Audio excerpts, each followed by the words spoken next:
Assalamualaikum warahmatullahi wabarakatuh. Alhamdulillahirabbil alamin wa bihi nasta'in ala umuri dunya waddin. Wassalatu wassalamu ala asyrafil anbiya'i wal mursalin Muhammadin wa ala alihi wa ashabihi wa man tabi'ahum bi ihsanin ila yaumiddin. Adik-adik sekalian, pada kesempatan kali ini materinya adalah terkait dengan definisi Al-Quran. Mata pelajarannya adalah Al-Quran. Materi pertama, definisi tentang Al-Quran. Kemarin kita sudah bahas kilas definisi Al-Quran secara apa kemarin? Secara bahasa. Kita kemarin sudah bahas kilas. Kita review sekilas juga kali ini biar nanti nyambung pembahasannya pada bahasan selanjutnya. Jadi kemarin kita sudah bahas bahwasannya Al-Quran itu secara bahasa ulama terbagi menjadi dua kelompok. Ada dua pendapat. Yang pertama yang mengatakan bahwasannya secara bahasa Al-Quran itu memiliki akar kata. Jadi kata Al-Quran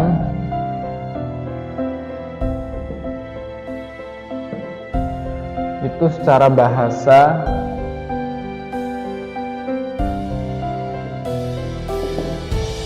ulama terbagi menjadi dua kelompok. Yang pertama adalah yang mengatakan bahwasannya atau yang berpendapat bahwasannya Al-Quran itu adalah isim mushtaq atau isim yang memiliki akar kata, isim mushtaq, mushtaqun, memiliki akar kata.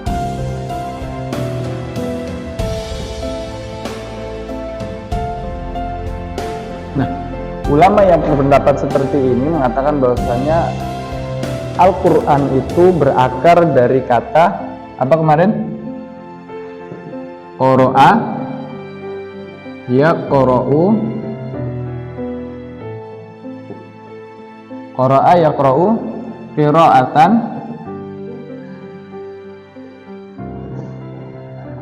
qira'atan wa Qur'anan.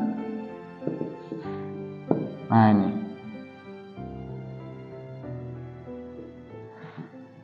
Jadi akar katanya adalah qoro'a yaqro'u. Nah, ulama yang berpendapat seperti ini menyatakan bahwasanya secara bahasa Al-Quran bisa berarti dua hal. Yang pertama kemarin apa? Sebagai masdar, yang artinya adalah bacaan. Bacaan. Yang kedua bisa juga berarti maf'ul, yang artinya adalah yang dibaca. Jadi menurut ulama yang mengatakan Al-Quran itu memiliki akar kata, yaitu berakar kata dari qoro'a yaqro'u, maka kelompok ini menyatakan bisa berarti bacaan, artinya secara bahasa, bisa juga berarti maf'ul atau yang dibaca. Nah, ini kelompok yang pertama. Kelompok yang kedua itu adalah ulama yang mengatakan bahwasanya Al-Quran itu tidak memiliki akar kata. Isim mushtaq, isim alam ghairu mushtaq.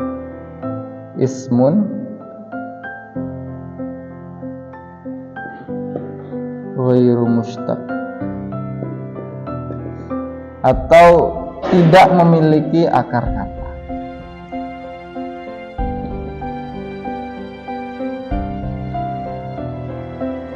Nah, yang berpendapat seperti ini adalah salah satunya Al-Imam Asy-Syafi'i yang mengatakan Al-Quran itu ya tidak memiliki akar kata. Al-Quran ya Al-Quran.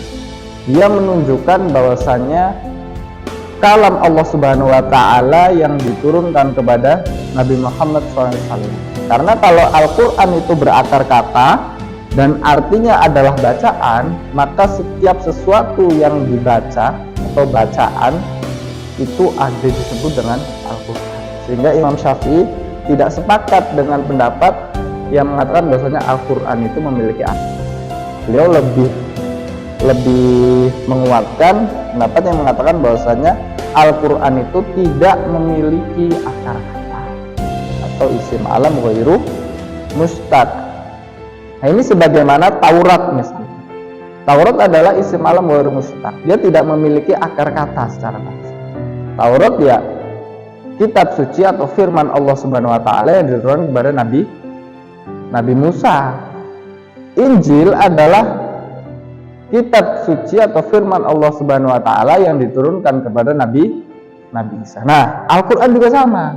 Al-Qur'an enggak memiliki akar kata menurut Imam Syafi'i. Al-Qur'an itu ya firman Allah Subhanahu wa taala yang diturunkan kepada Nabi Muhammad sallallahu alaihi wasallam. Nah, itu secara bahasa. Jadi ulama terbagi menjadi dua kelompok. Nah, kemudian kita lanjutkan. Itu kan tadi secara bahasa.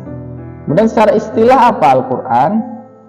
Secara istilah Al-Qur'an adalah kalamullah al-munazzal ala Muhammadin sallallahu alaihi wasallam al-matlu bit-tawatir wal muta'abbadu bitilawati. Jadi Al-Qur'an adalah kalamullah. Nah, ini yang pertama ya. Kalamullah. Al-Qur'an adalah kalam al-munazzal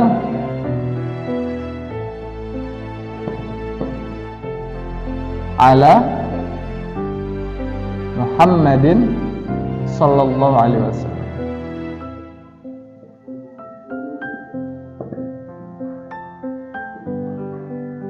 Terus selanjutnya apa? Al-matlu bit-tawatir wal muta'abbadu bitilawati. Al-matlu bit-tawatir wal muta'abbadu bitilawati.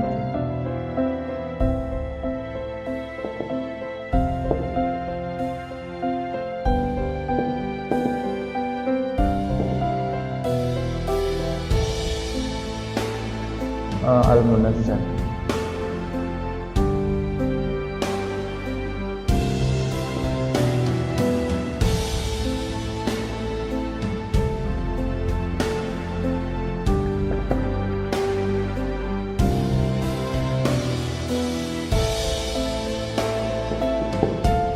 Artinya apa?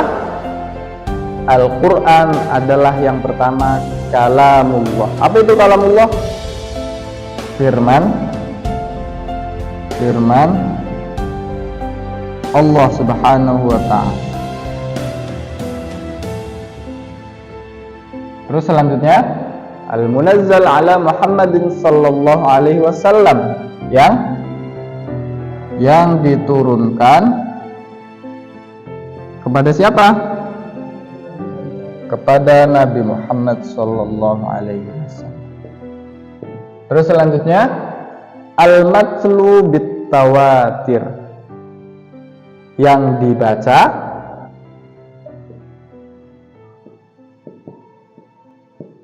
secara mutawatir. Mutawatir itu lawannya ahad. Jadi kalau kalian pernah dengar hadis ahad, hadis mutawatir. Nah, itu ya, pernah dengar ya? Belum? Pernah barusan. Wal muta'abbadu bitilawati, dan merupakan ibadah bagi siapa yang membacanya.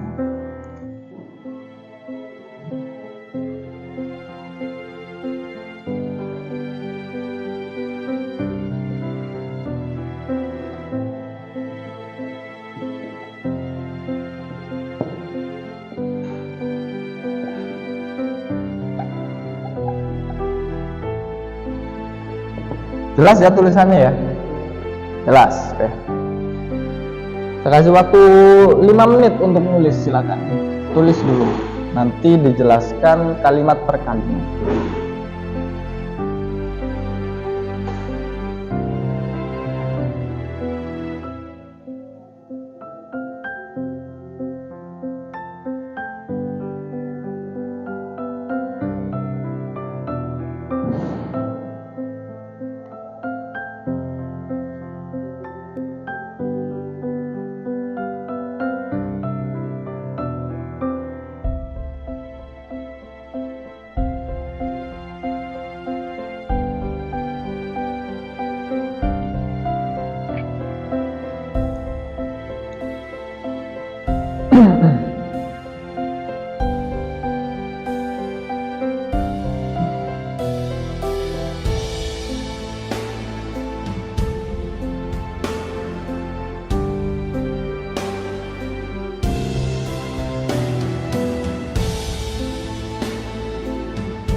Tiga menit lagi.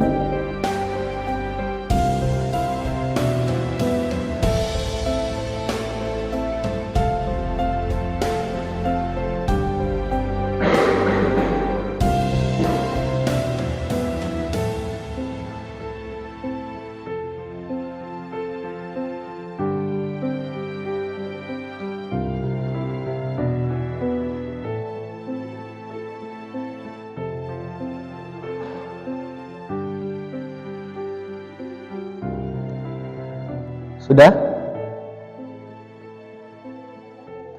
Sudah ya? Oke, kita jelaskan kalimat per kalimat. Ini adalah batasan-batasan. Definisi ini itu dirasa oleh para ulama itu cukup untuk mendefinisikan apa itu Al-Quran. Yang pertama, Al-Quran merupakan kalamullah. Ini untuk membatasi bahwasannya Al-Quran itu bukan kalam atau bukan perkataan malaikat, bukan juga perkataan Nabi Muhammad. Saya ulang ya, Al-Quran itu bukan perkataan malaikat Jibril, bukan juga perkataan Nabi Muhammad SAW, bukan pula perkataan jin, apalagi iblis, bukan juga perkataan manusia, tapi Al-Quran adalah kalamullah, firman Allah. Nah, ini batasan yang pertama. Jadi nanti kalau suatu saat ada pemikiran-pemikiran yang menyatakan bahwasanya Al-Quran adalah misalnya kalam Muhammad atau sabda Nabi Muhammad SAW, maka kita berdalil definisi ini, pendapat yang itu berarti tertolak. Karena apa? Karena Al-Quran adalah kalamullah atau firman Allah, bukan sabda Nabi Muhammad SAW. Ini batasan yang pertama. Paham ya sampai sini ya? Terus selanjutnya Al-Munazzal. Jadi kalam Allah ini yang diturunkan. Kalam Allah berupa Al-Quran itu diturunkan. Kata Al-Munazzal ini berguna untuk membedakan antara kalamullah, yaitu Al-Quran, dengan kalamullah yang lain. Contohnya apa kalamullah yang lain? Tahu?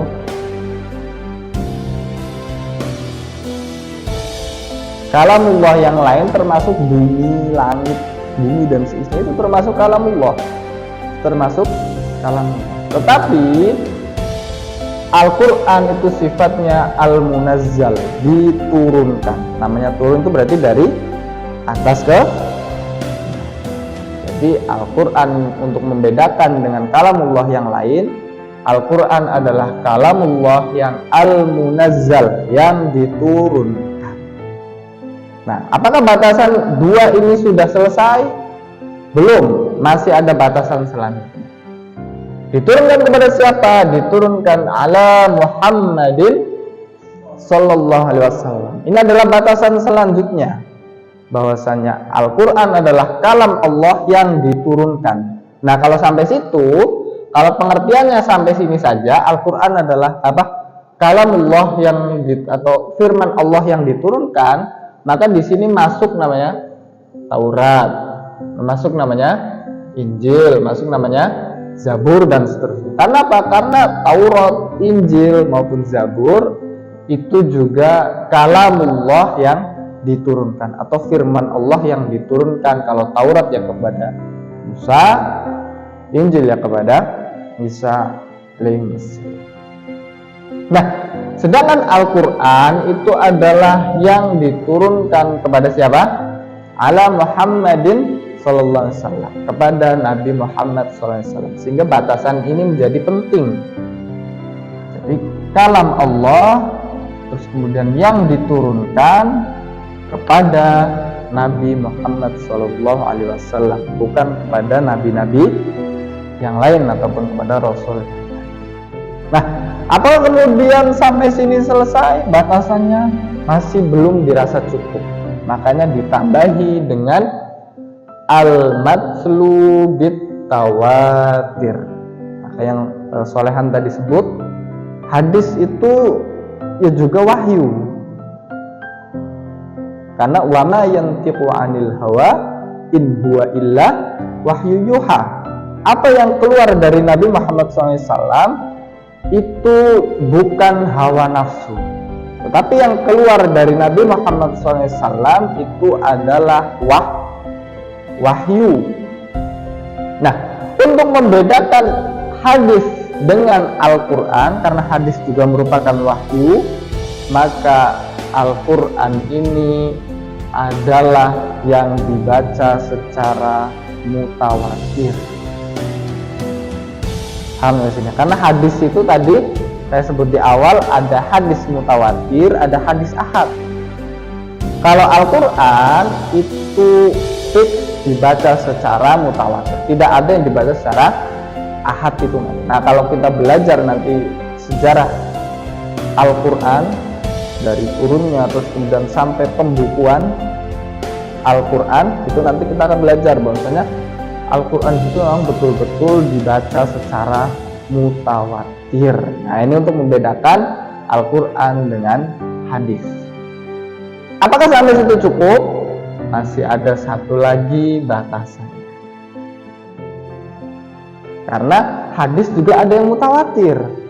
Bener ya? Selain ahad, hadis juga ada yang mutawatir.